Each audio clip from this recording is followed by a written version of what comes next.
정선태 국민대학교 한국어문학부 교수의 오늘을 읽는 책, 한 주간 방송 종합편을 보내드립니다. 광고 듣고 시작합니다. 야, 근데 홍어가 진짜 그렇게 몸에 좋아? 아이, 끝내준다니까. 근데 비싸지? 열나 싸고 열나 맛있는 홍어가 있다니까. 어디? 알싸한 홍어. 네이버 검색창에 알싸한 홍어를 검색하시고 1599-6456 전화주문도 가능합니다. 노력한 만큼 내어주는 자연, 그 자연의 마음을 알기에 정성농장 홍삼. 검색창에서 정성농장 홍삼을 검색해주세요. 010-9754-6972. 다이어트 해야 하는데 좀 간단한 방법 없을까? 다이어트 전용 그린 스무디로 하루 한두 끼만 맛있게 바꿔 드시면 끝! 1522-6648 또는 비타샵을 검색해주세요. 허리가 아파요. 아랫배가 나와요. 골반이 바로 서야 건강도 아름다움도 바로 섭니다. 바디로직을 입으세요. 토크밴드의 입체적인 탄력이 틀어진 골반을 바로잡습니다. 간편하고 확실한 골반 교정 타이즈 바디로직. 화요일 방송분입니다. 오늘을 읽는 책, 문학평론가인 국민대학교 국문학과 정선태 교수와 함께합니다. 정선태 교수님, 어서 오십시오. 네, 안녕하세요. 예, 박근혜에 대한 구속영장이 청구됐습니다. 이 소식 어떻게 접하셨습니까? 당연하다고 해야 하지 않을까요? 예. 네, 너무나 당연한 일을 초조하게 지켜봤던 것 같아요. 그만큼 우리 한국 사회가 상식이 그다지 통하지 않는 사회였다는 반증 아니겠습니까? 꽉 막혀 있었다고 볼 수 있죠. 그게 좀 열려야 할 텐데, 예. 상식이 또 정의로움이 통하는 그런 사회가 와야 할 텐데 말입니다. 예. 아유, 갈 길이 멉니다. 네, 멉니다. 갈 예, 길에 예. 아직 멉니다. 박근혜가 구속된다 하더라도 뭐 그 자체로 뭐 정의로운 세상이 열리는 것도 아니고.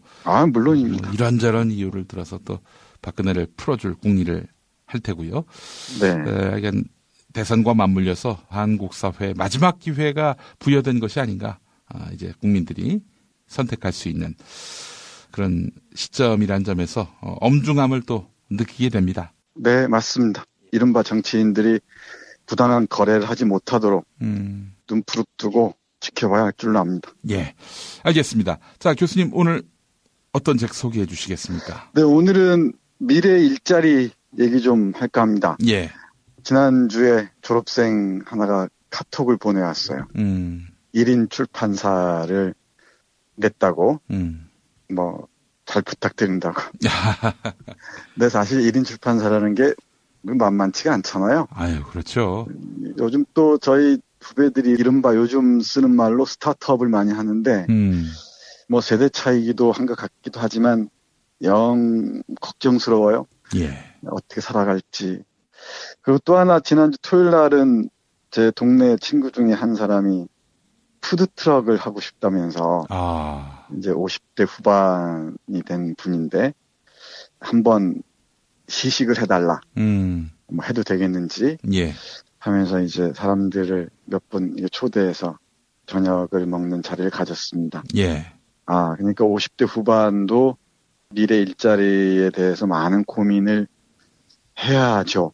또 하는 것 같기도 하고요. 예. 근데 그렇게 선명하게 미래가 보이는 것 같지는 않습니다. 그리고 또 하나 사례를 들면은 저희 집에 우리 귀하신 따님이 대학을 졸업하시고 나서 예. 직장 걱정하지 말고 하고 싶은 일, 또 뭐 이런저런 공부하라고 힘을 주는데도 그냥 불안한가 봐요. 그럴 수밖에 없겠죠. 예. 네. 우리 김 PD는 언젠가 들었더니 그 기관사 되는 게 꿈이었다면서요? 예, 그렇습니다. 네. 근데 이 꿈이 망가졌다고 해야 되나? 뭐 다른 방향으로 흘러갔다고 해야 되나? 하여간 그때 할머니 댁 옆에 경춘선 철로가 있었는데 그렇게 멋있어 보였어요. 아저씨들이. 네, 그랬군요. 근데 대부분 자신의 꿈이 설계대로, 자신의 계획대로 이루어지는 경우는 많지 않죠. 예. 수많은 사회적 변화 요건 속에서 자신의 일이나 자신의 삶의 방향이 바뀌는 경우가 많은데, 지금의 상황은 뭐 4차 산업혁명이니 뭐니 얘기를 하는데, 그 기술혁명이나 과학 그 응용 발전 속도가 워낙 빠른 것 같아요. 저도 우리 학생들하고 얘기하면서 도대체 미래에 뭘 해야 할 것인지 물으면은 참 말하기가 막막해질 때가 많습니다. 그러니까 우리가 넓게 베이스 캠프를 치고 있으면은 많은 일들을 할 가능성이 열리지 않겠냐라는 막연한 얘기밖에 못 하는데, 예. 그러니까 학생들은 대학 들어와서 4년 내내 취업 공부를 하면서도 막연한 스펙 쌓기죠. 불안하니까. 그리고 아니면 뭐 공무원이나 뭐 이런 시험 쪽에 매진하기 마련이고요. 예. 그거 말고 다른 미래 일자리에 관한 상상력은 과연 불가능할까 이런 고민을 하다가 예. 최근에 나온 그 선대인 선생의 일의 미래라는 책을 골랐습니다. 예, 예. 일의 미래 무엇이 바뀌고 무엇이 오는가라는 제목인데요. 아, 우리 저 선대인 형님은 그 하여간 사람들이 사게끔 책을 씁니다. 아, 그래요? 아주 북마케터예요. 그러시군요. 저도 선대인 선생 책을 몇 권 읽어봤는데, 예. 상당히 설득력이 있습니다. 예. 그리고 제 눈에 주로 보이는 것들이 있잖아요. 선대인 선생 책 보면은 여러 가지 뭐 그래프나 표들이 많이 등장하는데, 예. 제가 이해 못하는 부분도 없지 않지만, 예. 이 베이스가 우리 인간의 삶이 어떤 방향으로 나아가야 할 것인가. 예. 사람들이 함께 살 수 있는 방법은 무엇인가에 관한 그 고민들이 바탕에 깔려 있는 것 같아요. 예. 그러니까 어떤 기본적인 뭐 전략적 공략 뭐 이런 식의 용어가 없진 않지만 그런 일회적인 것보다는 한국 사회가 나아갈 방향을 큰 그림을 전제하고 이게 그려나가는 것 같습니다. 제가 그 책의 목차를 보고 있는데, 미래 한국 사회의 큰 변수가 될 키워드가 다 있네요. 저성장, 저출산, 인구절벽, 전기자동차, 그리고 네. 인공지능. 예. 그리고 뭐 직장이 아닌 직업을 찾아야 한다는 얘기도 그렇고요. 예. 사교육 문제도 그렇고요. 세금 문제도 그렇고요. 예. 네, 제가 이 책에서 유독 주목하고 싶은 부분은 한 두 군데쯤입니다. 나머지들은 이 책을 보시면 잘 이해할 수 있을 것 같고요. 하나는 불평등 사회에서는 일자리가 만들어지지 않는다는 주장입니다. 예. 사실 한국 사회가 그 불평등 정도가 워낙 심각하잖아요. 잘 아시다시피. 뭐 어떤 그 철없는 사람은 한국 사회의 양극화가 문제가 아니라 작용화가 문제라고 하는 그 이상한 소리를 하던데.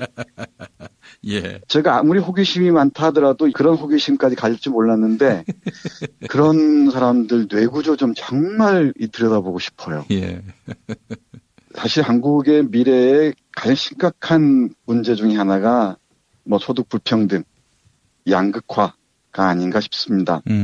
사실 절박성이 가장 두드러진 부분이라고 할 수 있는데요. 우리 선대인 선생이 힘줘 강조하는 게 바로 저성장이 굳어지면서 계층 양극화가 굉장히 심각해졌고, 그게 바로 이제 마이너스 성장 시기 오랫동안 이런 불평등 구조에 갇히게 된다는 것이죠. 예. 이렇게 성장 동력이 어려운 상황에서는 바로 인간들이 다양한 창의력을 발휘할 수 있는 이른바 비빌 언덕을 마련해줘야 한다고 얘기해요. 하면서 복지나 문화, 교육 등의 국가적 차원에서 과감한 투자를 해야 한다고 말합니다. 제가 이 부분은 적극적으로 동의합니다. 복지라는 게 뭐 선심성 이런 거 아니라는 건 다 알고 있죠. 예. 또 문화적 차원에서 어떤 국가적 차원 또는 사회적 차원에서 적극적으로 지원하고 뒷받침해야 한다는 것도 우리가 잘 아는 바와 같습니다. 그리고 교육의 변화가 없이는 사실 미래 사회 일자리뿐만 아니고 삶의 질을 좌우하는데 교육의 변화가 없이는 저는 불가능하다고 생각하는 쪽입니다. 그런데 여기 선대인 선생도 이 마지막 부분에 이 점을 힘주어 강조하네요. 그러니까 교육이 학생들의 창의력과 통찰력을 이끌어내는 방향으로 그걸 확장하는 방향으로 나아가지 않으면 예. 이건 협박이 아니라 그야말로 한국 사회의 미래는 캄캄하다고 저는 생각을 하고 선대인 선생도 그렇게 강조합니다. 예. 그리고 또 하나가 이 교육 문제와 더불어 주목해야 할 게 세금 문제입니다. 선대인 선생이 주목하는 게 지금도 그런지 모르겠는데 세금 혁명당 당수 이런 얘기를 하고 그러셨었죠. 예. 그 활동을 했었죠. 예. 네. 사실 그 세금 문제의 불평등은 뭐 한국 사회의 구조적 모순을 이끄는 핵심적인 사안인 것 같아요. 이 세금을 어떻게 어디서 또 공공이전을 포함해서 어떻게 확실하게 세금을 거둬들일 것인지 예. 그리고 그 거둬들인 세금들을 어떻게 분배할 것인지 어떤 영역에 배분할 것인지 등등에 대한 고민들이 돋보이는 책입니다. 뭐 하나 덧붙이자면 대기업 중심의 사실 대기업이라고 하지만 재벌이라고 해야겠죠. 예. 재벌 중심의 기업 환경을 변화시켜야 한다는 것도 눈길을 끕니다. 사실 우리가 부러워하는 나라들, 북유럽을 비롯해서 부러워하는 나라들의 그 기업 생태계가 상당히 탄탄하잖아요. 예. 생태계가 탄탄하다는 이유는 뭐 자연적인 것도 그렇고 사회적인 것도 그렇지만은 뿌리들이 활성화되고 살아있어야 하잖아요. 예. 그러니까 거대한 나무만 겉보기 좋게 있으면 그 하나 무너지면 다 무너지는데 이런 기업 생태계에서도 이 잔뿌리들이 활성화될 수 있는 그리고 이게 뿌리를 제대로 내릴 수 있는 환경들을 마련해 줘야 후세대, 우리 미래 세대가 불안하지 않게 살아갈 수 있는 삶의 장이 열리지 않을까 싶습니다. 예. 그래서 우리가 이런 오늘 읽는 책에서도 종종 말씀드립니다만은 여러 일자리들이 있다고 하지만 사실은 제한적이에요. 사람들의 눈에 보이는 것만 보면은 보이지 않는 영역들이 참 많이 있지 않습니까? 예. 우리 김 PD가 잘 찾아내듯이 저는 우리 김 PD의 그 일자리 발견 능력은 기본적으로 깊이 있는 인문학적 교양에서 온다고 생각하는 쪽입니다. 제가 일자리 발견이요? 네. 어떤 맥락에서? 그러니까 다른 사람들에게 보이지 않는 일의 가능성들을 찾아내고 예. 팟캐스트에서 중요한 선구적인 일을 해내고 이런 건 우리 김 PD의 창의적인 능력과 사회적 공감 능력 아이고. 그리고 뭐 기본적으로 뭐 작업에 필요한 스킬이 있겠지만 저는 그런 창의성과 사회적 공감성이 김 PD가 팟캐스트에 남들이 그러던데 저는 잘 모르지만 대부가 되는 길에 아주 혁혁한 기여를 했지 않은가 그런 생각을 합니다. 대부가 되려면은 걸림돌을 하나 치워야 합니다. 김어준이라고. 의식하지 마세요. 제가 보건대는 김어준 씨는 김어준 씨 나름대로 그 달란트라 그러나요? 그런 게 있고요. 또 김 PD가 가지고 있는 고유의 힘의 영역이 분명히 있습니다. 그리고 그 팟빵에서 1, 2 하는 것 두고 말씀드리면 1등 하는 것 대단히 불안하고요. 그 불안이 뭐 다른 엉뚱한 방향을 이끌 수도 있습니다. 그리고 지상파 대방송국을 거느리고 있는 사람이 그건 비윤리적 경쟁이죠. 경쟁을 가로 안에 넣어버리십시오. 그게 아마 빠를 겁니다. 알겠습니다. 제가 지워버리겠습니다. 김어준. 네. 그래서 우리 김 PD가 가지고 있는 힘들, 창의성과 공감 능력 등이 팟캐스트 아니라 하더라도 저는 김 PD는 다른 방향으로 새로운 문화적 감수성을 토대로 해서 새로운 방향으로 여러 갈 가능성들이 아주 뭐 다분하다고 생각하고요. 젊은 세대들도 하나의 사례로서 김 PD의 삶의 방식을 한번 참조했으면 어떨까 싶습니다. 아유. 그리고 온 칭찬을 너무 과하게 했나요? 그 선대인 책 소개하시면서 또 저를 칭찬하시니까 제가 저자인 것 같습니다. 아니, 제가 칭찬을 대단히 인색한 편인데 제가 우리 김 PD 보면서 참 힘을 얻을 때도 많고요. 아이고. 우리 학생들에게 얘기할 소재도 많이 제공해주고 그러는 편입니다. 감사합니다, 교수님. 네. 아이고. 그리고 이 선대인 선생의 이 책을 보시면서 많은 분들이 변화에 수동적으로 따라가는 그런 포즈를 취할 게 아니라 변화를 정확하게 인지하고 나의 고유성의 영역이 어디인지 그러니까 직장을 보고 거기에 내달리는 게 아니라 어떤 직업으로서 그야말로 소명으로서 내가 하고 싶은 일이 무엇인지 정확하게 찾으면은 이 책에서도 많은 사례들이 보이긴 합니다만은 미처 우리 눈에 띄지 않았던 그런 영역들이 우리 앞에 떠오르지 않을까 그런 생각을 합니다. 예, 알겠습니다, 교수님. 오늘 소개해 주신 책은 일의 미래, 바로 선대인 경제연구소장의 새 책 일의 미래. 여러분들 많이 관심 가져주시고 또 많이 구매해 주시면은 한번 읽으면은 또 미래를 볼 수 있는 눈이 현격하게 또 커지니까 많이 관심 가지시면 좋을 것 같습니다. 네, 그 책이 가볍지가 않습니다, 의외로. 깊이도 있고요. 기본적으로 아까 말씀드렸듯이 인문학에 관한 베이스가 깔려 있어서 많은 도움이 될 줄로 압니다. 예, 알겠습니다. 교수님 오늘 말씀 잘 들었습니다. 네, 고맙습니다. 정권 교체를 함께 염원하는 판촉물 쇼핑몰 네피알, 기념품, 답례품, 기왕이면 네피알로 인터넷 검색창에 입력하시거나 032-519-4800으로 전화하세요. 카카오톡 아이디는 네피알. 현대인의 몸에 있는 독, 어떻게 치유할까요? 아로니아라는 열매에 강력한 효과가 있습니다. 검색창에서 장봉근 아로니아를 찾으시고 1522-1194로 하시면 됩니다. 수요일 방송분입니다. 오늘을 읽는 책, 문학평론가인 국민대학교 국문학과 정선태 교수와 함께합니다. 정선태 교수님 나와 계시죠? 네, 안녕하세요. 네, 교수님. 이렇게 소개해 주시는 책 한 권 한 권 다 사고자 하는 분들도 있으시더라고요. 예. 언젠가 한번 말씀드렸지만 적잖이 부담스러우실 텐데요. 전에도 그런 말씀 제가 이 방송에서 드렸던 것 같은데 교수님이 그런 말씀 하셨지 않습니까? 저 가르치실 때. 예. 교통사고 한번 크게 나서 남의 차 들이받아서 그렇게 물어주는 그 값이라고 생각하고 책을 사라. 이렇게 말이죠. 그 궁색한 변명이긴 한데 예. 그렇게라도 위로를 해야죠. 그렇습니까? 예. 근데 영문도 모르고 산 책이지만은 책꽂이에 꽂혀 있는 거 보고 자부심을 느낄 때가 많습니다. 그런데 꺼내보고 읽어서 자부심이 느껴지는 게 아니라 왠지 품격이 있어서 꽂아두는 것만으로도 큰 보람과 그런 행복감이 있습니다. 네, 그 괜찮은 액세서리이기도 하고요. 예. 또 어느 지경에 이르면, 예. 그러니까 경지에 이르면 잠자는 동안에 그 책의 활자들이 예. 내 머릿속으로 줄 서서 이렇게 쭉 들어올 때도 있습니다. 그렇군요. 예. 알겠습니다. 책을 가까이 하는 삶은 자부심, 자긍심도 막 키워주는 그런 삶인 것 같습니다. 맞아요. 자기 자존감의 근거가 되기도 하고요. 예.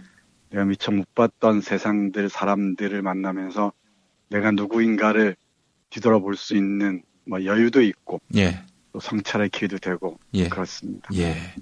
알겠습니다. 자, 좋은 책 오늘도 소개받겠습니다. 아니 그 이전에 교수님 어떻게 지금 저와 함께하는 오늘을 읽는 책, 네. 어떻게 엮어서 한번 책으로 내실 생각은 없으십니까? 그렇게 하겠다는 출판사가 있는데 모르겠습니다. 자. 아이고 세상에 대박 날 겁니다 아마. 네, 이 준비도 안 하고 그냥 제가 기억나는 대로 이 원고도 없이 얘기하는 거라. 예. 라디오로 듣는 거로도 충분하지 않을까. 그렇게 생각도 합니다. 네. 하지만 말뿐만 아니라 글이 갖는 또 매력도 있으니까 네. 지금 저하고 이제 방담식으로 말씀하시지만 그게 또 예를 들어서 녹취가 돼서 다시 교수님 앞에 보여드릴 때 교수님이 그 있는 그대로 내시겠어요? 또 나름대로 또 거기에 추가도 하시고 삭제도 하시고 보완도 하시고 그럴 텐데 그 책 꼭 한번 출판됐으면 하는 그런 바람을 갖습니다. 적극 홍보하겠습니다. 네, 적극적으로 생각해 보겠습니다. 네. 자, 교수님 오늘 어떤 책 만나볼까요? 네, 오늘은 축구 얘기로 시작을 할게요. 축구. 오늘이 월드컵 예선 한국과 시리아의 경기가 있는데요. 한국이 월드컵 본선에 진출하느냐 마느냐 그런 얘기가 아니라 예. 그것도 축구 팬들에게 중요하겠지만은 예. 오늘 상대인 시리아 좀 얘기할까 합니다. 예. 시리아가 지금 내전에 시달리고 있죠. 예.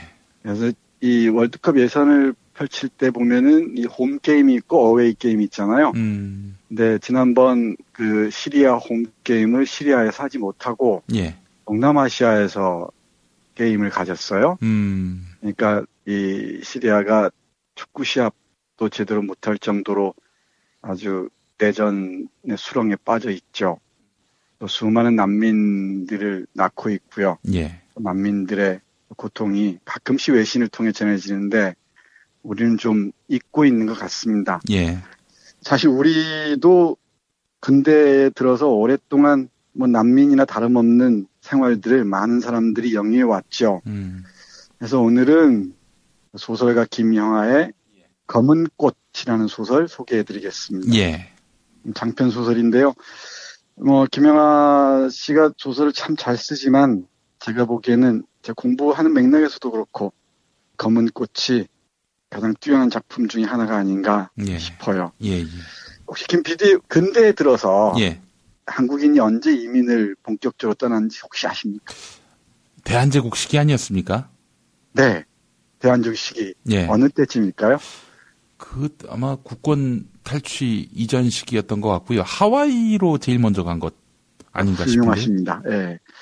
하와이도 가는데 그 전에 1905년 4월에 1905년이면은 러일 전쟁이 한창일 때고요. 예. 이제 1905년에 통감부가 생기죠. 설치되죠. 예. 그러면서 이토 히로부미가 초대 통감으로 부임하는 해이기도 합니다. 조선이라는 나라가 그야말로 풍전등화의 위기에 처해 있을 때죠. 그때 일포드 호라는 그 영국의 배를 타고 1905년 4월 4일 기억이 맞는지 모르겠네요. 4월 4일에 1033명이 멕시코로 이민을 떠납니다. 예. 뭐 말이 좋아 이민이지 사실은 이 조선이란 나라를 견디지 못하고 이 조선이란 나라를 버리고 새로운 삶터를 찾아 멀고 먼 이국으로 가는 행정이었죠. 여기에 많은 사람들이 등장합니다. 뭐 구식군인 출신도 등장하고요. 황족 출신이라고 주장하는 사람도 등장하고 뭐 내시도 등장하고요. 예. 또 박수무당도 등장하고 선교사도 등장하고 많은 사람들이 등장해서 이 멕시코의 그 유카탄 반도라고 있습니다. 멕시코 남부의 카리브해 쪽으로 솟아난 그 반도인데 한반도보다 훨씬 넓은 땅입니다. 여기에서 애니깽이라고 들어보셨죠? 예. 애니깽. 예. 이거 정확히는 애네켄이라고 그러는데 이 알로에하고 비슷한 다육질 식물입니다. 이 멕시코에서 주로 많이 자란다 하는데요. 섬유의 원료이기도 하고 술도 빚는다 그러고요. 아주 쓸모가 많은 식물이라고 합니다. 근데 그 가시가 아주 그 뾰족하게 있어서 애네켄 농장에서 일하기가 대단히 어렵다 그럽니다. 이 1000명이 넘는 조선인들이 한 달 넘게 배를 타고 멕시코에 도착해서 또 기차를 타고 유타칸 반도 끝까지 가서 애네켄 농장에서 채무 노동자로 일을 합니다. 그러니까 대륙 식민 회사라는 데서 이 사람들 속여서 저 멀리 남미에 가면은 돈을 많이 벌 수 있다고 생각했던 거겠죠. 이른바 난민이 아닌 난민이 돼버린 거죠. 예. 자발적 이민이라고 보기는 어려울 겁니다. 우리가 헬 조선이란 말을 쓰는데 아마 헬 조선의 원형이 바로 1905년 전후한 시기가 아닌가 싶어요. 이 국제 정세도 제대로 대처하지 못하고 내부적으로는 정치 권력들이 갈갈이 찢겨서 부패와 타락의 극을 달리고 있었고 또 일본이나 이 다른 유럽의 열강들 이런 호시탐탐 조선을 노리고 있고 그런 상황에서 어떻게 백성들이 살 길을 찾을 수 있겠습니까? 이렇게 난민 아닌 난민이 돼서 먼 남미로 떠나서 정말 고통스러운 삶을 살아갑니다. 빚쟁이가 돼서 정말 말로 표현할 수 없는 생활을 살아가죠. 차별과 뭐 이간질은 물론이고요. 예. 물론 그 몇몇 인물 중에는 그 혁명군에 가담하기도 하지만 또 다른 사람은 정부군에 소속돼서 서로 싸우기도 하고 또 어떤 인물은 이곳에 새로운 조선을 만들어 보자는 꿈도 꾸고 예. 모든 게 다 허망해지죠. 사실 그래서 이 소설을 읽으면서 역사에서 소재를 취하긴 했지만 우리가 일반적으로 봐오던 역사 소설과는 다릅니다.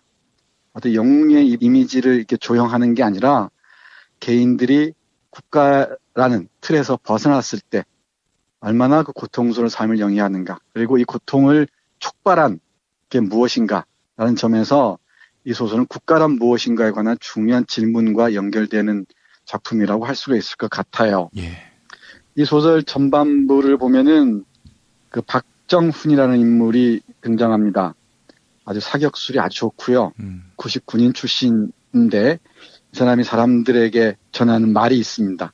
한번 짧게 읽어보겠습니다. 예. 저기 난 안 돌아가려네. 이게 고향으로 안 돌아간다는 얘기입니다. 모두가 눈을 크게 뜨고 쳐다보았다. 배에 올라탄 이래로 그 같은 말을 듣기는 처음이었다. 그까진 나라 해준 것이 무엇이 있다고 돌아가겠는가. 어려서는 굶기고 철드니 때리고 살만하니 내치지 않았나. 위로는 대놈에, 이 대놈은 중국인입니다. 로스케 등살에, 로스케는 러시아를 얕잡아 보는 말이죠.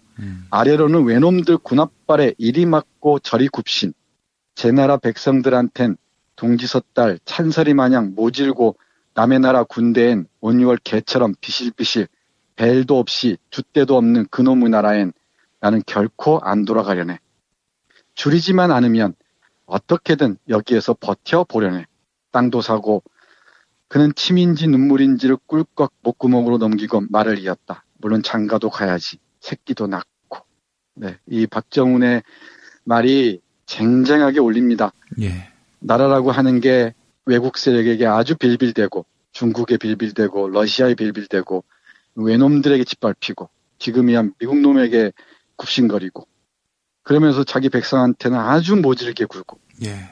이 줏대도 없이 배알도 없이 그런 나라에 왜 돌아가겠냐는 얘기입니다. 그러면서 어떻게든 자기 의지에 의해서가 아니지만은 떠나온 고향, 나라 절대 돌아가지 않겠다고 얘기하면서 땅도 사고 장가도 가고 새끼도 낳고 하고 싶다라는 정말 소박한 꿈을 피력을 해요. 그러니까 자존감이 있고 자주적으로 자기 결정권이 있는 그런 나라가 아니라면 살 이유가 없다는 거죠. 또 그런 국가가 뭐 전 세계에 얼마나 되는지는 모르겠습니다만은 이 국가주의에 대한 통렬한 비판이기도 한데요. 이 소설은 이 장가도 못 가게 하고 연애도 못 하게 하고 자식도 제대로 못 나게 하는 이런 나라가 제대로 된 나라일 리가 없죠. 예. 그러면서 이런 고신참담한 끝에 이 멕시코로 갔지만 누가 환영해 줄 리가 있겠습니까? 이곳저곳에서 차별이 있고요. 또 멕시코란 나라가 대단히 정치적으로, 사회적으로, 경제적으로 어려웠고 지금도 어렵죠. 예. 그런 나라에서 온전한 그 삶의 자리를 찾을 수가 있었겠습니까? 그런 그 난민이 아닌 난민들의 생활을 살아야 했던 우리 조상들을 떠올리면서 이제 고향을 떠나서 나라 같지도 않은 나라를 그 지배자들이 온 나라를 전쟁터로 바꿔버린 그 고향을 떠나서 유럽으로 또 뭐 한국에 와 있는 사람도 꽤 있다 그러죠. 세계 곳곳으로 흩어지는 시리아 난민들이 떠올랐습니다. 그때뿐만 아니라 식민시대 때 일본으로 갔던 수많은 사람들, 또 만주로 갔던 수많은 조선인들, 러시아로 가서 그 까레이스키라 그러죠. 네. 스탈린 정권 하에서 아주 혹독하게 시련을 겪었던 고려인들. 조선인들. 네, 고려인들. 그리고 남미에서 멕시코에서 그치지 않고 하와이나 쿠바나 이 브라질까지 뿔뿔이 흩어져야 했던 이 고향에 있는 사람들에게 저지른 죄악들, 국가의 죄악이죠. 이런 한 나라가 그런 이 백성들을 고향에서 이 자신의 리듬과 더불어서 고향이라는 장소의 땅의 흙냄새를 맡으며 살게 하지 못한다면 그게 어디 나라로 할 수 있겠습니까? 예. 지금 우리는 1905년 이 시기, 이 대한제국 말기 이 시기보다 제가 보기에는 물질적으로 좀 풍요로워 보일지 모르지만은 여러 가지 정신적인 측면이나 자존감의 측면, 여러 점을 고려했을 때는 뭐 분단까지 고려한다면 뭐 크게 낮다고 생각하지 못할 듯 합니다. 예. 이제 뭐 새로운 나라를 만들겠다 여러 사람들이 얘기하는데 그 나라가 어떤 꼴을 갖춰갈지는 전적으로 시민들의 의식밖에 없다고 저는 생각을 합니다. 깨어있는 시민들, 뾰족한 날카로운 의식을 갖춘 이 시민들의 적극적인 개입과 참여만이 우리가 떠나지 않아도 되는 이 사회에서 우리의 삶을 충분히 영위할 수 있는 또 누릴 수 있는 그런 세상을 만들 수 있지 않을까 하는 생각을 하면서 예. 김영하의 검은 꽃 소개해드렸습니다. 예. 교수님과 말씀 나누는 사이에 세월호에서 유해로 보이는 시신 일부가 수습됐다는 그런 보도가 나왔습니다. 예. 아, 또 그 얘기하니까 또 이 화가 복받치네요. 예.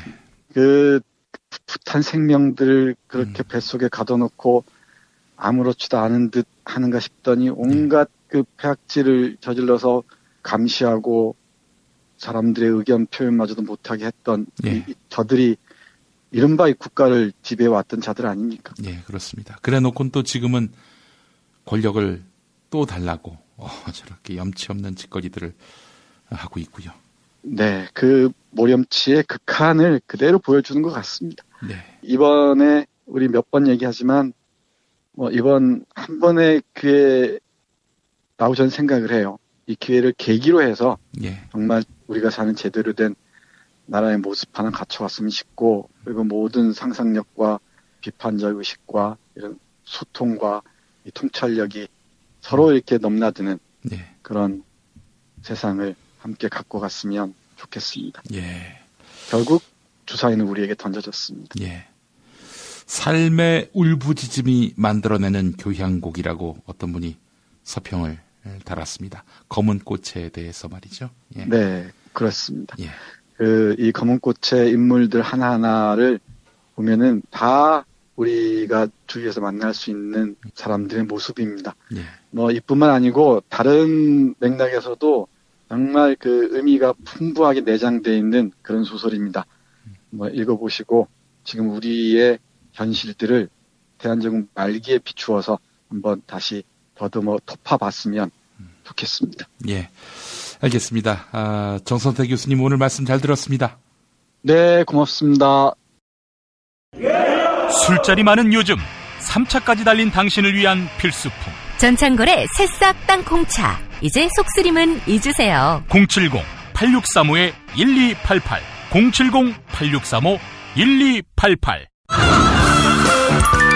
깨끗한 국내산 닭만 씁니다. 그래서 최고의 맛 킹 닭갈비. 국내 최초 짜장맛 파스타맛 킹 닭갈비로 출시됐습니다. 전화 주문은 032-556-3770 032-556-3770 안녕하세요. 내가 중고차를 사고 파는 조광래 중고차 1800-9538 고맙습니다.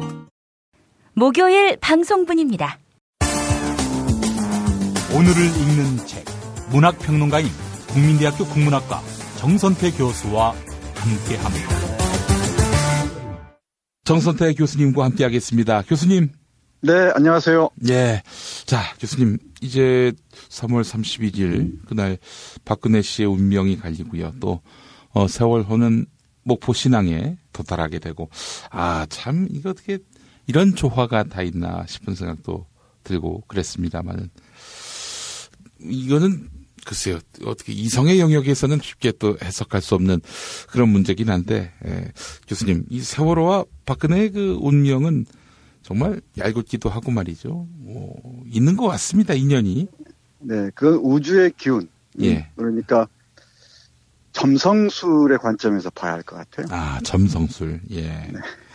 또 너무 맹랑한 그런 비과학적 영역의 것이라고 볼 수만은 없다. 뭐 이렇게 해석해도 됩니까? 네, 물론이죠. 점성술을 우리가 미신이라고도 얘기하는데, 예. 그렇지가 않죠. 우리가 아는 철학자들이나 수학자들의 상당수가 점성술에서 많은 가능성을 발견하기도 했어요. 괴테도 예. 그렇고, 칸트도 그랬다 그러죠. 별자리를 보면서, 예.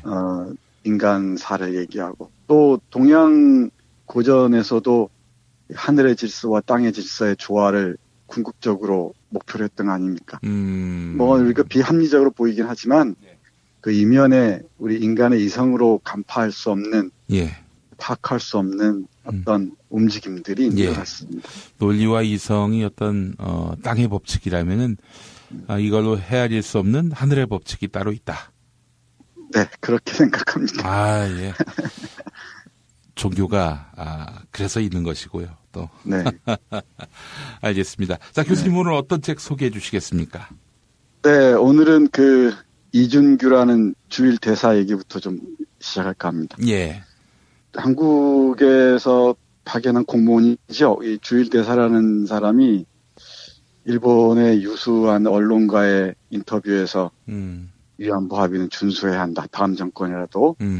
그리고 소녀상은 국제적 관례상 예의가 아니다. 그러니까 치워야 된다. 이런 요지의 발언을 했다고 하죠. 혹시 일본의 주한 대사가 한 말이 아니고요? 주일 대사라고 하죠. 주일 대사. 네, 일본의 주차는 한국 대사죠. 한국 사람이군요, 그러니까. 네. 그런 유머가 있었군요. 예, 일본 놈이 한 줄 알고요, 그 얘기를. 뭐, 일본에 다 나쁜 사람들만 있겠습니까만은, 예.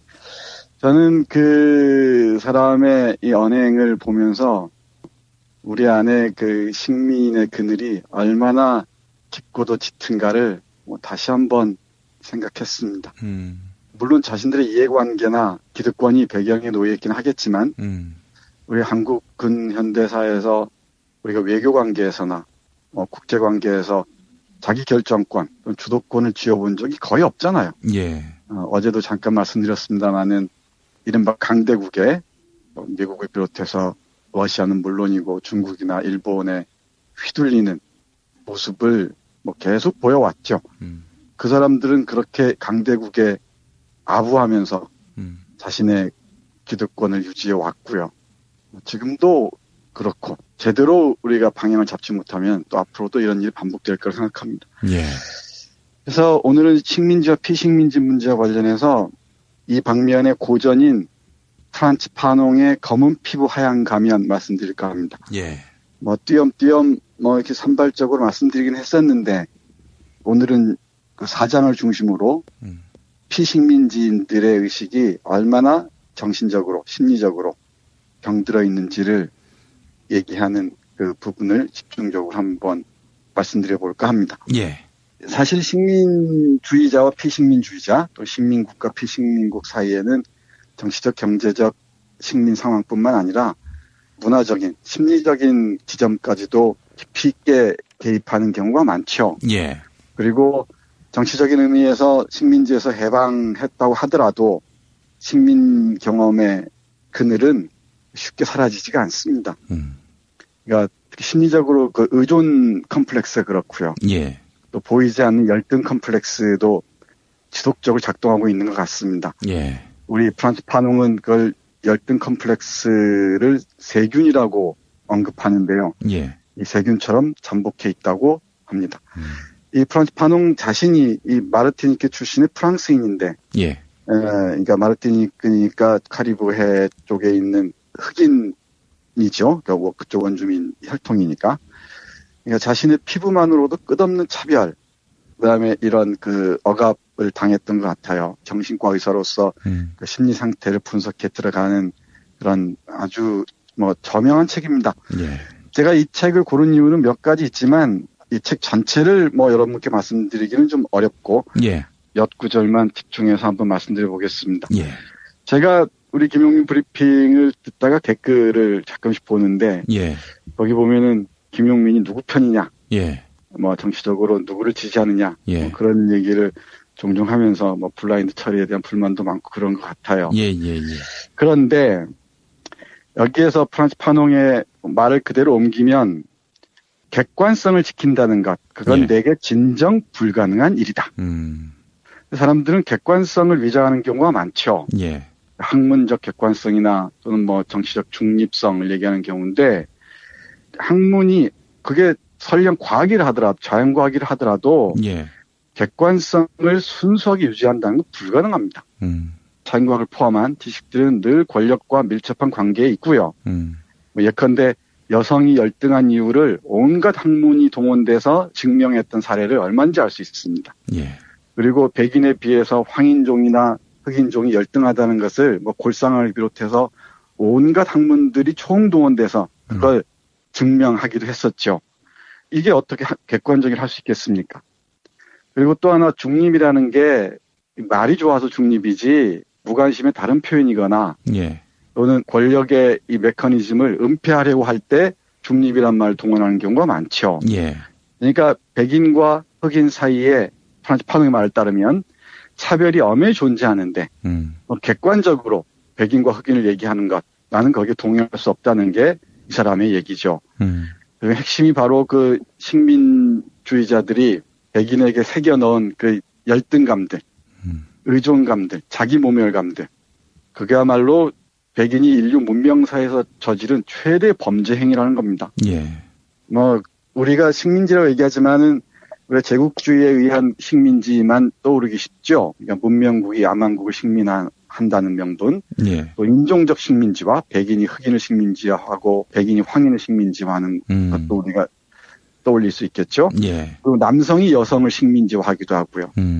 이른바 이 가진 자들이 가지지 못한 자, 그러니까 부자가 빈자를 식민지화하기도 하고, 그럼으로써 이런 피식민자들을 그 야만국이라고 얘기하든 흑인이라고 얘기하든 여성이라고 얘기하든 빈자라고 얘기하든 그 사람들을 정서적 절망 상태로 몰아넣는다는 게 우리 프란츠 파농의 판단이에요. 네, 그런 그 차별이 엄연히 존재하는데 거기서 객관성을 지킨다는 것, 중립을 지킨다는 게 가당키나 하겠습니까? 예. 여기에서 이 저항이란 무엇인가 라는 문제가 제기되지 않을 수 없겠죠. 예. 그건 이 억압의 부당성, 차별의 폭력성을 문제화하는 게 정말 그 상식적인 사람이라면, 그리고 최소한의 양심을 가진 학자라면은 그 문제를 전면화하지 않을 수가 없을 겁니다. 예. 그리고 또 제가 이 책을 고른 이유 중에 하나가 이 구절 때문입니다. 이 4장에서 프랑시스 장손이라는 사람을 인용하면서 프란츠 파농이 언급하는 건데요. 한 국가의 모든 국민은 그 국가의 이름으로 자행된 모든 행위에 책임이 있다. 예. 다시 한번 읽어볼까요? 예. 한 국가의 모든 국민은 국가의 이름으로 자행된 모든 행위에 책임이 있다. 몇 번이고 새겨야 할 것 같습니다. 크게 보면은 일본의 전쟁 범죄에 대해서는 일본 국민 중에 양심적인 지식인도 있었고, 예. 또 전쟁에 반대하는 사람도 없지 않았습니다만은 어떤 식으로든 자신이 일본의 국민이었다는 그 이유만으로도 책임을 져야 한다는 게 프란츠 파농의 생각입니다. 예. 근데 이 문제는 대단히 중요한데요. 우리가 예를 들면 베트남 전쟁 얘기를 하거나 또는 세월호에 보이지 않게 가해진 국가폭력들, 또 백남기 선생에 관한 폭력들에 대해서 우리 국가 이름으로 자행된 행위라면은 우리 국민들, 대한민국이라는 정치 공동체의 그 구성원들 있잖아요. 예. 구성원들에게도 어떤 식으로는 책임이 있다는 게 프란츠 파농이 프랑시스 장손을 빌어서 하는 말입니다. 예. 왜냐하면 이렇게 얘기합니다.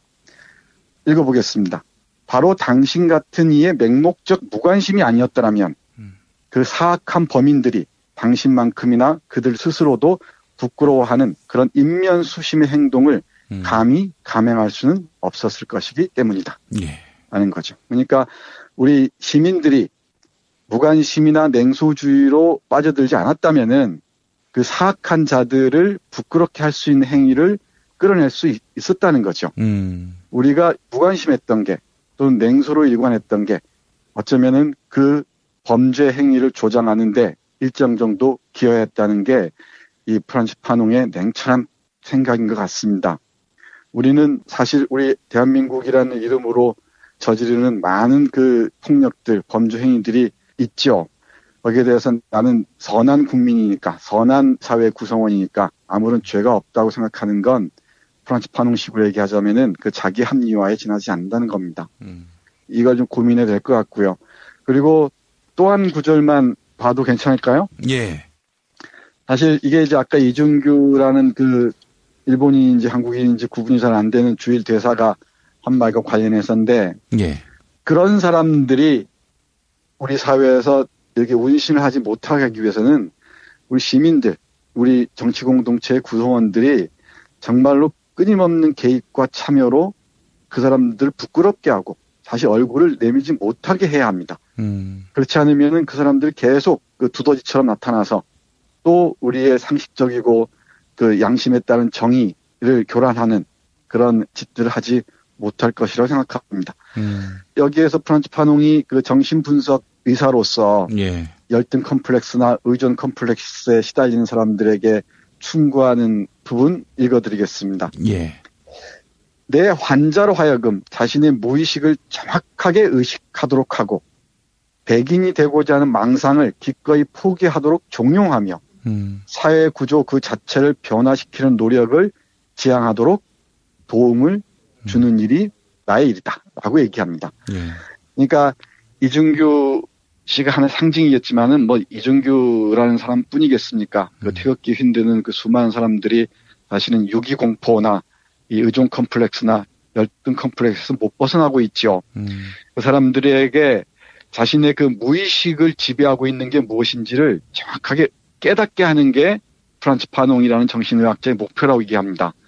사실 그 무의식은 언어처럼 구조화되어 있다 그러잖아요. 예. 그 부분을 정확히 읽어내서 우리 한국 근현대사에서 그 식민의 경험의 그 찌꺼기들이 얼마나 우리의 집단 무의식 속에 깊이 새겨져 있는지를 깨달아야 할 것 같고요. 예. 또 하나는 우리는 수많은 사람들이 백인이 되고자 하고 또 하다못해 선진국을 이렇게 선망하면서 선진국 국민이 되고자 하고 그런 망상에 휘둘리는 경우가 많죠. 근데 그 망상을 기꺼이 포기하도록 해야 한다고 말합니다. 그러기 위해서는 나아가서 사회 구조 그 자체를 변화시키는 노력을 멈추지 말아야 한다고 강조합니다. 예. 우리의 그 사회 구조가 바뀌지 않으면 무의식적인 욕망들, 이른바 열등감이나 의존 컴플렉스로 칭칭 감긴 그런 욕망들에 우리가 포로가 돼서 자신의 참 모습을 발견할 수 없다는 거죠. 그리고 정치적인 생활이나 사회적인 관계 속에서 자기 주도권이나 자기 삶의 의미들을 적극적으로 표현할 수도 없게 된다는 거죠. 누런 피부라는 것, 황인종이라는 게 부끄러울 게 없는 거죠. 이런 그 황인종이라는 피부를 벗겨버리고 백인이 되고자 하는 갈망들을 내비치는 순간 이게 우리의 열등감들은 구조화해버리고 그리고 이런 국제적 관계에서나 외교적 관계에서 아주 비굴하고 자기 모멸적인 태도를 극복하지 못할 것이라고 이 프란츠 파농은 얘기하는 듯합니다. 네. 사실 여기 백인만 얘기하지만은 그 강자라는 자들, 이른바 문명국이라고 얘기하든 뭐라 얘기하든 뭐 남성이라고 얘기하든 뭐라 얘기하든 이 강자들이 이 식민화 과정에서 저지른 그 행위들은 이루 뭐 말로 표현할 수가 없죠. 이른바 피식민자들에게 끊임없이 열패감을 심어줌으로써 그 사람의 존립 근거를 무너뜨린 그거야말로 인류사의 그 범죄 행위라고 뭐 말하지 않을 수가 없습니다. 예. 프란츠 파농이 이 책 저 뒷부분에서 얘기하는 걸 잠깐 인용하자면 그래요. 백인들이 자기 속에 있는 악마성을 다 내던져버리고 흑인에게 그 악마 이미지를 다 씌웠다는 거죠. 자신들은 선한 포즈를 취하고 깨끗하고 뭐 순정한 이미지로 자신들을 포장했다는 거죠. 그런데 우리 쉽게 속아 넘어가는 것 같아요.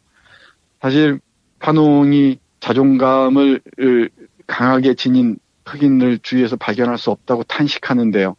그게 뭐 쉽게 치유가 되지는 않겠지만은 우리가 또 다른 민주화의 도정 또는 이게 진정한 자기 발견의 도정이겠죠. 예. 이 도정에서 우리 안에 저 밑바닥에 남아있는 식민의 그 찌꺼기들을 청소하는 것도 고상만 반장이 대청소 그 맥락에서 한 번쯤 언급해 주셨으면 좋겠습니다. 아, 예.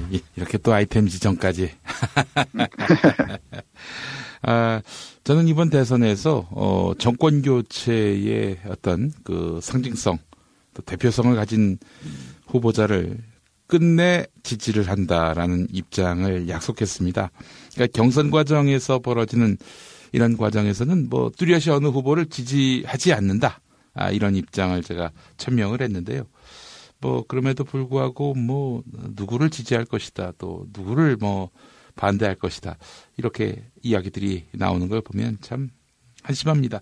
아니, 저도 분명히 지지하는 사람이 있는데요. 그 지지하는 사람은 그 사람이 아니라 이 촛불혁명의 대의를 품는 그런 인물이거든요. 네. 또 이러면 또 누구를 또 지지할 것이다 이러는데 저는 이제 가치적 측면에서 보지 그 인물에 대한 맹종은 아니거든요. 네, 이런 것들을 믿지 않는 이런 풍조 보면은 저는 그렇게 남이 누구를 지지하나 또 누구를 반대하나 혹시 내가 지지하는 사람하고 다르면 이건 적이지, 무찔러야 할 그런 악마지, 이렇게 생각하는 사람들, 이런 사람들을 보면 이 주체성도 없고 자긍심도 없는 일종의 어떤 노예가 아닌가 이런 생각을 좀 해봐요. 네, 그게 역설적으로 그 과도한 지지가 자신이 지지하는 사람에게 상당히 그 마이너스적 요인으로 작용할 수도 있을 것 같은데, 제가 직감하기에는 그리고 우리 언젠가 얘기 나눴듯이 촛불의 목소리에 귀를 기울이는 것, 그러니까 응답 능력을 최대치로 끌어올리는 사람이 뭐 적당한 사람이겠죠. 네. 그리고 뭐 잘은 모릅니다만은 이 민주당만 놓고 보자면 새 후보의 그 포진이 저는 상당히 의미가 있는 것 같긴 해요. 그러니까 서로 적대하거나 그럴 건 아닌 것 같은데. 예. 뭐 제가 잘못 읽었는지는 모르겠습니다만 판을. 네. 저 조금 전에 말씀드렸듯이 정확하게 객관적인 태도란 있을 수가 없습니다. 예. 그리고 정치라고 얘기할 때 종종 물어요. 정치적이라고 얘기할 때. 어느 정당을 지지하느냐 또는 어느 후보를 지지하느냐는 문제로 수렴하는데 저는 거기에 동의하기 어렵습니다. 그러니까 물론 대선 국면에서는 그게 중요하겠지만 정치적인 행위란 사실은 우리 일상의 삶을 바꾸는 행위로 이어져야지 어떤 정당이나 특정 정치가에 과도하게 의존하는 건 올바른 의미에서 정치적 행위라고 하기는 저는 개인적으로 굉장히 어렵다고 생각합니다. 예. 하여간 이런 촛불혁명을 통해서 또 정권 교체의 무드가 그 어느 때보다도 성숙한 이 시점에서 다시는 이런 나쁜 정치의 시대로 역진하지 않도록 우리 국민들 한 명 한 명이 어떤 시민의식과 유권자 의식을 가져야 할지 돌아봐야 할 테고요. 예. 식민 지배 사상에 길들여져 있는 노예로서 살고 있는 것은 아닌지도 끊임없이 자성을 해야 되지 않겠는가 하는 생각을 오늘 말씀을 통해서 해봤습니다. 네. 사실 그 대청소 중에서 우리 안에 도사리고 있는 피식민자의 근성, 제국주의자의 그 노예 모습을 치우기가 가장 어려울지도 모릅니다. 예. 공부해야죠. 끊임없이 생각해야 될 테고요. 그거는 뭐 어떤 학벌이나 혹은 뭐 경험에서 나오는 것이 아니라 자신에 대한 애정에서부터 출발한다는 점도 잊지 말아야 할 것 같고요. 예. 네, 그렇습니다. 알겠습니다. 교수님 오늘 말씀 잘 들었습니다. 네, 고맙습니다. 살다 보면 꽃 주문할 일이 생깁니다. 1566-0263 네이버에서 검색된 사이트보다 최대 2만 원 싸게 해드립니다. 좋은 사람과 플라워 1566-0263 잊지 마세요. 한우 사고를 집어넣고 24시간 팔팔 끓인 곰탕 연지연 곰탕. 어린이부터 노인까지 누구나 좋아하는 건강식 연지연 곰탕. 택배로 신청하시려면 010-7252-1114 금요일 방송분입니다. 오늘을 읽는 책 문학평론가인 국민대학교 국문학과 정선태 교수와 함께합니다. 정선태 교수님 연결하겠습니다. 교수님. 네, 안녕하세요. 예. 내일은 또 만우절입니다. 아, 내일이 벌써 만우절인가요? 네. 참, 거짓말 같은 일들이 계속 벌어지고 있습니다. 거짓말 같은 일들을 우리가 해낸 거죠. 아, 글쎄 말입니다. 예. 아주 즐거운 거짓말 같은 일들입니다. 예. 네. 자, 3월의 마지막 날이 될 텐데, 오늘 어떤 책 소개해 주시겠습니까? 제가 어디선가 우리 김 PD가 쓴 글에서 아버지 얘기를 한 것 같은데. 아, 예. 혹시 김 PD 아버지 하면 떠오르는 게 뭡니까? 제 아버지요? 네. 온유함. 온유함. 예, 제가 참 닮고 싶은 부분이기도 하고요. 제가 성깔이 더러워서. 네. 그분을 도저히 범접할 수 없을 정도인데, 여하간, 얼마나 더러운 꼴 많이 보는 세상입니까? 그래도 하여간 사람들을 두루두루 끌어안으시면서 가셨던 모습은 넘사벽입니다. 예. 아, 그러셨군요. 예. 참 행복한 경우네요. 아. 여성들은 어떤지 모르겠지만 남성들의 경우 아버지는 대단히 애증이 교차하는 존재죠. 예. 그런 경우가 많습니다. 예. 저도 예외가 아닙니다. 아버지께서 세상을 버리고 나서야 미안함과 그리움이 찾아오곤 하는데 살아계실 때는 아버지에 대해서 그렇게 애틋한 감정 같은 건 별로 없었던 것 같아요. 예. 그럼 정신분석학적으로 해석해 보려는 사람도 있을 줄 압니다만은 아버지라는 존재는 특히 한국 사회에서 가부장 사회에서 특히 우리 세대는 그렇죠. 아주 각별한 의미를 지니는 것 같습니다. 해서 오늘은 김창희 선생이 쓴 아버지를 찾아서라는 책을 소개해 드릴까 합니다. 아, 예. 아마 이 방송 들으시는 많은 분들이 아마 이 책을 보시면 아버지에 대해서 여러 가지 생각들이 오갈 줄 압니다. 예. 이 책을 쓴 김창희 선생은 동아일보 기자 생활을 오래 하셨어요. 이 역사에도 아주 해박하고요. 글도 아주 맛깔나게 잘 쓰십니다. 이 책의 부제가 통영으로 떠나는 시간 여행이라고 되어 있습니다. 예. 이 책을 쓰게 된 계기를 들어봤더니 아버지가 돌아가시고 나서 오랜 시간이 흐른 후 우연히 짐을 정리하다가 아버지가 들고 다니시던 가방을 발견했대요. 그랬더니 가방 속에 오래된 필름이 남아있다는 겁니다. 예. 그 유리 필름 있잖아요, 왜? 그거 아주 장갈하게 잘 정리를 해 놓으셨더래요. 그걸 쭉 보니까 저자인 김창희 선생의 어릴 적 사진도 있고, 아버지의 그 삶들, 그러니까 식민지 시대에 고등교육을 받고 교사 생활을 하면서 전쟁을 몸소 경험하고 통영에서 생활하다가 그 당시 많은 사람들에게 불치의 병으로 알려졌던 폐병으로 젊은 나이에 돌아가시기까지 여정들을 쭉 그리고 있습니다. 순전히 이건 제 생각입니다만은 저는 아버지에 대한 애정이 없어요. 제가 아버지임에도 불구하고 아버지를 애틋하게 떠올리지 못한다는 건 뭐 송구하기 이를 데 없지만 그래서 그런지 이 책을 보면 참 각별합니다. 이 책의 강점은 개인사를 얘기하면서도 그러니까 한국의 그 현대사의 중요한 지점, 식민지와 해방과 전쟁, 60년대 초반까지 그 지점들을 쭉 그 연결합니다. 그래서 가족사와 사회사와 현대사가 만나는 그런 책이라 할 수 있을 것 같아요. 예. 아마 장르를 뭐라고 규정할 수 없는 독특한 글쓰기라고 할 수 있을 것 같은데 한 개인의 삶이 가족사와 바로 연계되고 그게 한 사회를 구성하는 다양한 그 사람들의 관계로 다시 이어지고 또 다른 현대사의 중요한 요소가 된다는 점을 아주 분명하게 보여주는 그런 책이 아닌가 싶습니다. 제가 우리 청취자 여러분께 드리고 싶은 말씀은 우리의 그 가족사가, 가족의 이야기들이, 가족의 서사가 결국은 우리의 그 현대사의 중요한 그 바탕이 된다는 점을 그 이해하시고 한 번쯤은 그런 이야기들을 어떤 식으로든 한번 표현해 보셨으면 하는 바람입니다. 예. 그리고 또 하나가 조금 어려울지 모르겠습니다만은 일상사와 구술사를 가로지르기도 합니다.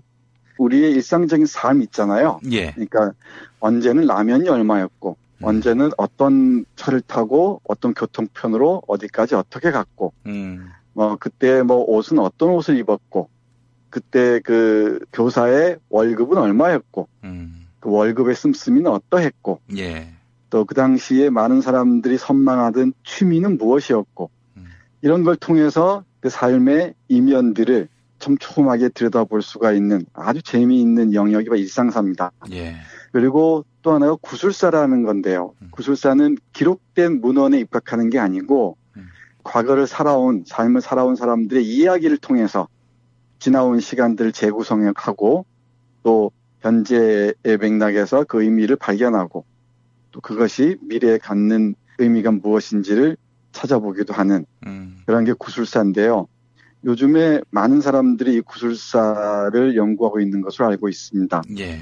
그래서 일상사와 구술사가 포개지는 지점에 또 이 책이 놓여 있습니다. 그래서 기억과 기록을 아우르면서 그리고 가족사와 사회사와 현대사를 연결하면서 또 일상사와 구술사가 만나는 지점에서 쓰여진 이 책은 아마 제가 보기에는 새로운 글쓰기 하나의 모범이 아닌가 싶기도 해요. 그래서 저 먼 만주에서 시작해서 아버지가 이 만주에서 태어나셨다고 합니다. 할아버지가 그리고 이 만주에서 태어나서 아버지가 통영에까지 여기까지 그 동선을 쭉 가다 보면은 한국 현대사가 걸어온 길을 개인사 또는 가족사를 통해서 읽어볼 수 있지 않을까 그런 생각을 합니다. 예. 조금 낯선가요? 아버지 얘기를 하니까? 예. 어머니 얘기는 우리가 참 많이 했지만은 네. 아버지 이야기는 참 생경합니다. 맞아요. 요즘에 보면은 아버지를 동정하는 말들이 참 많잖아요. 예, 예. 좀 안쓰러워하는 말들이. 예. 그 저는 뭐 남성들이 저지른 죄에 대한 대가라고 뭐 그냥 농담 반 진담만 얘기하고 하는데 예. 가부장 사회가 남성들의 권력을 유지하는 데 기여하는 게 아니라 결국은 스스로를 괴롭히는 부메랑이 되는 그런 제도가 아닌가 그런 생각을 해요. 예. 사실 남녀평등 이런 뭐 상투적인 얘기를 할 게 아니고 남성들이 자유로워지기 위해서는 그 가부장제라는 그 틀을 벗어날 수 있어야 되는데 예. 그게 한국의 남자들은 쉽지 않은가 봅니다. 저를 포함해서요. 저는 그러지 않으려고 몸부림치는데 그게 DNA가 박혀 있어서 그런지 그게 잘 안 됩니다.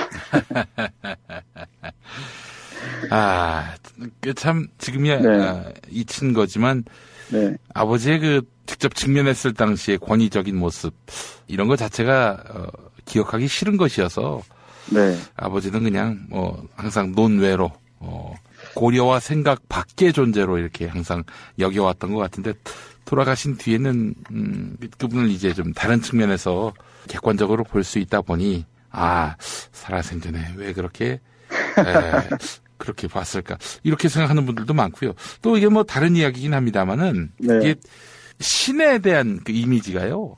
아버지에 대한 이미지하고 반드시 일치한다고 합니다. 그렇군요. 예, 그래서 뭐 교회당에서 하나님의 존재를 찾을 때 그 굉장히 무서운 분, 언제든 징계를 내릴 분, 이렇게 이제 하나님의 존재를 인식하는 사람들이 있는가 하면은 온유하고 늘 감싸 안아주는, 위로하고 치유하는 그런 또 하나님으로 바라보는 존재들이 있고, 그게 다 아버지에 대한 인상의 단면들이라고 하더군요. 네, 그럴 수 있겠네요. 근데 제가 생각하는 건 아이러니하게도 아버지에 대한 그 부정적 이미지를 많은 사람들이 뭐 권위적이거나 뭐거나 부정적 이미지를 피하려고 하면서 오히려 닮아가는 게 아닌가 싶기도 해요. 그게 우리 삶에서 늘상 발견하곤 하는 역설적인 상황이기도 하죠. 시간이 허락하면은 이 책을 들고 통영에 한번 가보시면은 좋을 것 같습니다. 이 후반부가 통영에 관한 아주 세세한 묘사들이 곳곳에서 보입니다. 그러니까 이 책을 끼고 통영의 그 세병감부터 우리 둘러봤던 곳 있잖아요. 그렇죠. 그 여러 박경리 기념관까지 쭉 둘러보시면은 아주 의미 있는 여행이 되지 않을까 그런 생각도 하네요. 괜히 제가 이 책을 골랐습니다. 사실 이번 주말에 저희 아버님 기일인데 그래서 아마 이 책을 뭐 무의식 중에 골랐는지도 모르겠습니다. 교수님 아버지는 어떤 분이셨어요? 그냥 미웠어요. 아니, 미우신 이유가 있었을 것 같은데. 그러니까 뭐 농투선이의 삶이 뭐 오죽했겠습니까? 그러니까 그 가난한 살림에 그 잘난 그 아들들 가르치느라 얼마나 마음고생이 심했겠습니까? 그 마음고생을 표현하는 게 맞득지 않았던 것 같아요. 근데 이게 장남이어서 그런지도 모르겠어요. 제 동생은 아주 아버님하고 농담도 잘하고 잘 지냈는데 저는 그게 잘 안 됩니다. 첫째라서 구박을 좀 많이 받으셨네요. 그런 것 같아요. 그 심리적 부하가 어떤 식으로든 저에게 영향을 미쳤던 것 같습니다. 그 모더니티한 오늘의 아버지로서 교수님은 어떤 분입니까? 자녀분들에게. 그게 참 묘해요. 저는 이제 그러지 않으려고 아버님을 반면 교사로 해서 이제 우리 자식들하고 친구처럼 지내려고 하고 이렇게 가깝게 하려고 그러는데 그게 또 그게 세대 차이인지 뭔지 저는 하는 만큼 한다고 생각하는데 아이들 생각은 그렇지 않은 것 같아요. 여전히 꼰대처럼 보이는 것 같고 그 생각의 간극을 좁히기가 그 말처럼 쉽지는 않습니다. 아마 교수님 돌아가신 다음에야 교수님의 그 진심을 알 수 있지 않을까요? 슬프게도. 참 슬프게도 그럴 것 같습니다. 살아생전에는 잘 알지 못할 그 아버지의 그런 진가. 뭐 이런 꼰대 같은 모습 이런 것들이야 돌아가신 다음에야 뭐 그게 경계의 대상도 아니고요. 스트레스의 어떤 그런 원인도 아니고요. 돌아가신 다음에 알겠죠. 뭐 그런 생각이 듭니다. 시간이 괜찮으면 한 구절 읽어드리고 싶은데. 좋습니다, 교수님. 괜찮을까요? 네, 뭐 곳곳에 이 정말 정갈하고 이 아름다운 문장들이 배치되어 있는데요. 아주 흑백 사진들이 아련한 향수를 자아내기도 하고요. 한 구절 읽어보겠습니다. 내가 따져본 적이 있었다. 아버지는 어느 지역에 가서 살든 늘 집과 학교와 교회의 삼각 지점을 오가는 생활이었는데 그 옛 건물들 가운데 지금도 그대로 남은 것이 있는지를 아버지의 유년기와 만주 체류 시기 그리고 평양 요양 시절의 거주지는 위치 자체를 알지 못하거나 갈 수 없으니 논해로 치고 서울 북아현동, 공주 경천, 논산 노성, 통영 등지와 서울 거주 시기의 몇몇 곳들을 거치며 아버지가 관련됐던 집, 학교, 교회 가운데 현재 옛 모습을 유지하고 있는 것은 꼭 두 군데뿐이었다. 하나는 내가 이 여정을 시작한 노성의 명륜당과 명제 고택이었고 예. 다른 하나는 이 여정의 종착점 격인 통영 문화동의 자택이었다. 이렇게 동선을 쭉 따라서 아버지의 개인사의 한국의 역사를 겹치면서 보여주는 아름답고 의미 있는 책이라고 할 수 있을 것 같습니다. 아버지를 도무지 이해할 수 없는 분들, 네. 살아서든 돌아가신 분이든 하여간 이해할 수 없는 분들에게 이 책이 많은 도움이 될 것 같다는 느낌이 들었습니다. 네, 그 아버지를 이해하기 위해서도 그렇고 예. 아버지의 모습이 투영돼 있는 특히 이 지금의 아버지들 그 자신을 이해하기 위해서도 거꾸로 이 책을 한 번쯤 보는 게 어떨까 싶습니다. 예, 교수님 책 제목 다시 한번 알려주십시오. 네, 김창희 선생이 쓴 아버지를 찾아서입니다. 예, 아버지를 찾아서. 저도 한번 꼭 읽어보겠습니다. 예. 네. 자, 교수님 오늘 말씀 잘 들었습니다. 네, 고맙습니다. 김용민 브리핑과 함께하는 브리핑 대리운전 1522-9687 수익금 일부는 김용민 브리핑 드라마 악인 열전 제작비로 쓰입니다. 1522-9687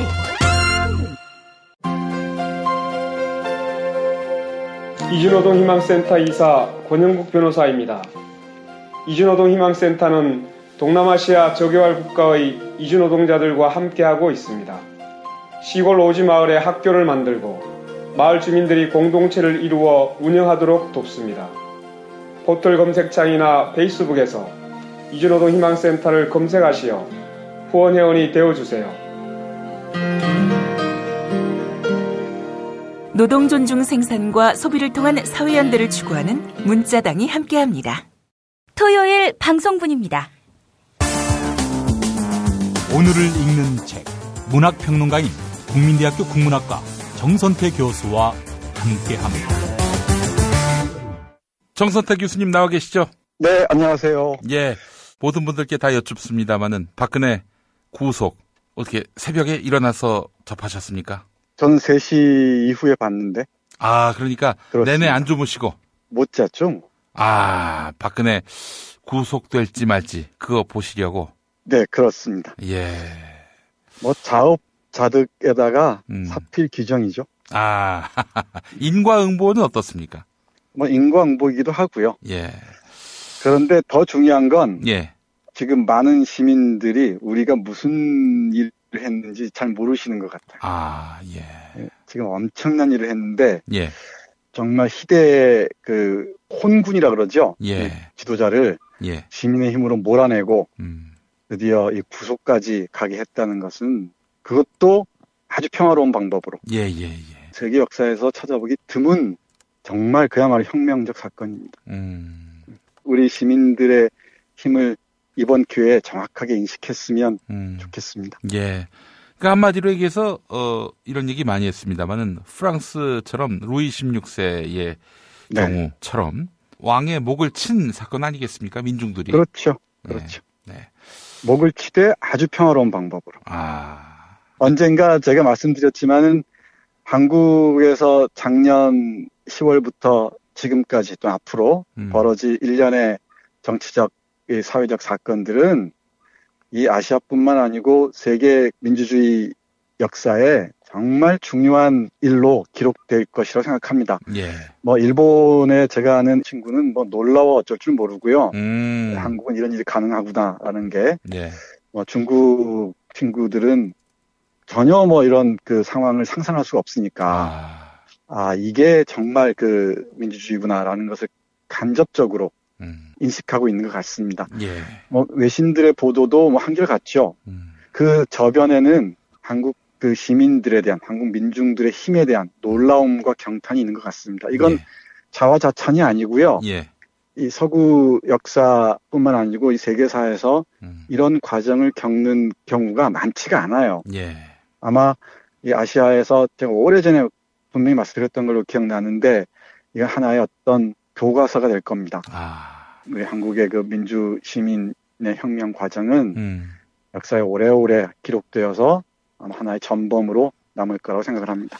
언론을 보면은 민중들의 혁명이라고는 이야기하지 않습니다. 언론들은 박해요. 그냥 영장전담 판사가 판결을 내려서 박근혜가 감옥 갔다. 이런 식으로 얘기하고 있고요. 이 촛불혁명 때문에 일어난 이런 혁명적 상황이다라는 얘기를 안 합니다. 그러니까 애써 부정하고 싶겠죠. 그리고 몇몇 개인의 뭐 성향이나 뭐 기질, 특성을 강조하면서 그걸 무지르고 싶긴 하겠지만은 역사라는 게 당대에 그 즉각적으로 평가받거나 그러진 않잖아요. 예. 시간이 좀 지나고 나면은 그 뒷배가 뭐였는지 김 PD가 자유당 예비 대선 후보로 나와서 연설 비슷하게 하잖아요. 예. 거기서 얘기했듯이 국회와 헌재와 검찰과 법원을 이 압박한 게 바로 시민의 힘입니다. 예. 그 사실은 뭐 명백하고요. 예. 그걸 이제 이 언론이나 권력의 중심부 있는 자들은 어떻게든 감추고 싶겠죠. 예. 근데 그게 감춰진다고 감춰지겠습니까? 시민이 만들어낸 혁명입니다. 이 혁명의 의미를 지금은 기득권에 쩔어 있고 지배당하는 언론들이 외면하려 하겠지만 10년, 20년, 30년 뒤의 역사는 이 민중혁명으로 틀림없이 기억될 것이기 때문에 우리는 분명히 여기에 대해서 자부심을 가질 필요가 있겠다. 그런 네, 그 말씀입니다. 해봤습니다. 예. 아유, 교수님, 그럼 오늘 어떤 작품을 또 소개를 해주시겠습니까? 네, 오늘은 시가 있는 주말입니다. 예. 고민을 하다가 황무지를 골랐습니다. 우리 김 PD 4월 하면 딱 떠오르는 게 뭡니까? 만우절? 4월 1일 만우절, 4월 5일 식목일, 4월 30일 충무공 탄신일, 뭐 그렇습니다. 우리 4월 하면은 꼭 떠올리는 식구가 있죠. 4월은 가장 잔인한 달, 이런, 뭐, 상투적으로 쓰는데, 이 식구는 T.S. 엘리엇이라는 그 시인의 황무지의 첫 문장입니다. 본문의 첫 문장. T.S. 엘리엇의 황무지는 1922년에 발표되었는데요. 뭐 20세기 세계문학사의 가장 뛰어난 작품, 모더니즘 문학의 장을 열어 제친 그런 걸출한 작품으로 손꼽힙니다. 미국에서 태어나서 활동한 그런 시인인데 T.S. 엘리엇에 대한 깊은 설명은 다음 기회로 미루도록 하고요. 오늘 요 구절 하나 가지고 얘기해 보겠습니다. 황무지는 444행에 이르는 아주 긴 시입니다. 쉽진 않습니다만은 맨 앞에 죽은 자의 매장이라는 그 제목 아래 있는 우리가 잘 익히 아는 그 구절만 읽고 제 생각을 덧붙이도록 하겠습니다. 4월은 가장 잔인한 달. 죽은 땅에서 라일락을 키워내고 추억과 욕정을 뒤섞고 잠든 뿌리를 봄비로 깨운다. 겨울은 오히려 따뜻했다. 잘 있게 해주는 눈으로 대지를 덮고 마른 구근으로 약간의 목숨을 되어주었다. 여기까지만 읽겠습니다. 4월은 가장 잔인한 달이라고 할 때 딱 떠올리는 그 인상이랄까 이미지가 뭐죠? 우리 김 PD는? 4월의 이미지요? 네. 잔인하다고 할 때 그 잔인하다는 이미지가 어떻게 와닿습니까? 4.3 사건 같은 경우는 잔인한 4월 맞습니다. 그런 식으로 이해하기 쉽죠. 또 4.19도 그렇고 예를 들면은 4.3 같은 역사적으로 잔인했던 날들이 많아서 또 4.16도 그렇고요. 그렇습니다. 이게 잔인하다고 이해하기 쉬운데 물론 그런 그 잔인한 일들이지만 4월을 잔인하다고 하는 이유는 이 시 제목이 황무지라고 했잖아요. 이 황무지가 지금 1차 세계대전 이후에 모든 인류에 대한 신뢰가 다 무너져 버렸습니다. 인간에 대한 신뢰가 무너져 버리고 인간 이성의 그 폭력성에 직면한 시인은 통탄할 수밖에 없죠. 그 상황을 황무지라고 얘기했던 겁니다. 근데 이 황무지에서 막 싹이 돋아나고 생명이 자기 몸짓을 하고 또 추억과 욕정을 주웠고 또 잠들어 있는 뿌리를 봄비가 깨우고 이런 시점이에요. 그러니까 이런 그 고통스러운 황폐한 땅에서 황무지에서 고통스러운 몸부림을 하는 게 어쩌면 잔인하게 보이기도 하죠. 그래서 이런 황무지와 같은 땅에서 저렇게 피어나려고 몸부림치는 생명력이 보기에 고통스럽고 어찌 보면 잔인해 보인단 말이에요. 우리가 자연스럽게 봄이 되면은 오늘 같은 봄비에 새싹이 돋고 하겠지만은 그 껍질을 벗고 나오기 위해서 더군다나 황무지라면 더하겠죠. 그러니까 얼마나 고통스러운 시간과 몸짓을 견뎌야 했겠습니까? 생명들은. 그런 점에서 황무지에서 볼 때 황무지에서 생명의 몸짓은 아주 애처롭고 잔인해 보이기도 하죠. 이건 황무지로 변한 땅에서 새로운 부활을 꿈꾸기 위해서 치러야 할 고통의 대가인지도 모르겠습니다. 예. 제가 이 시를 떠올린 이유는 지금 우리의 정치 상황이나 이완배 기자가 자주 얘기하듯이 경제 상황도 좀 일촉즉발의 위기잖아요. 예. 어쩌면 우리가 황무지 상태에 버금가는 그런 상황에 놓인지도 모르겠는데 이 봄에 4월에 이 자연의 생명들이 돋아나고 몸짓을 하듯이 한국의 민주주의와 우리의 그 삶의 풍경도 고통스럽지만 새로운 방향으로 나아갔으면 어떨까 싶어서 이 T.S. 엘리엇의 황무지에 실려있는 한 구절을 여러분께 소개해드렸습니다. 그러니까 어찌 보면은 사람들에 따라 그럴 수도 있죠. 뭐 전직 대통령인데 이렇게 감옥에까지 가두느냐. 착한 마음이 동해서 동정을 표하는 사람도 없지 않을 줄 아는데 이게 어찌 조금 잔인해 보일 수도 있지만 또 고통스럽게 보일 수도 있지만 정말 새로운 생명 키우기 위해서는 이건 필수적입니다.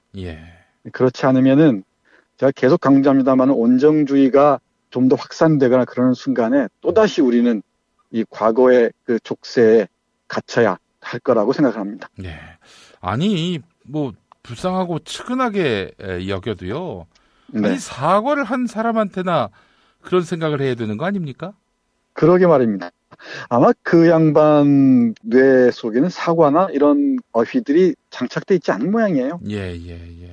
잘못을 기본적으로 인정하지 않는 사람에 대해서 왜 선제적으로 용서를 해줘야 하는 건지.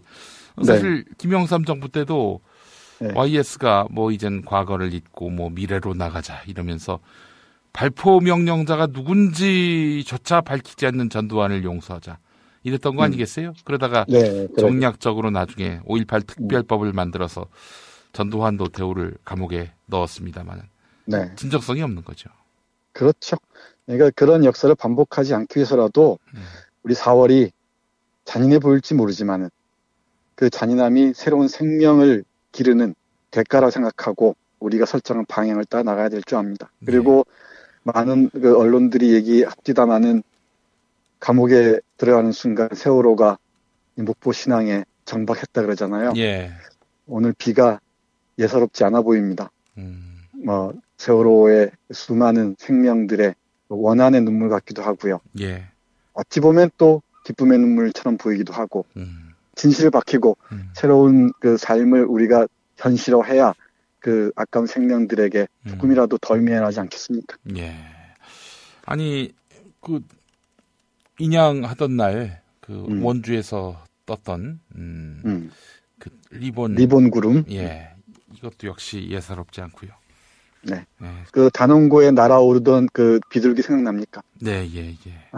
그것도 그렇고요. 이건 천문학적인 영역입니다. 뭐 논리와 이성의 영역에서는 헤아리기 힘든 그런 그 영역이 있는 것 같습니다. 하늘의 영역이 분명히 있는 것 같아요. 그 인간의 이성으로 포착할 수 없는 일들이 얼마나 많습니까?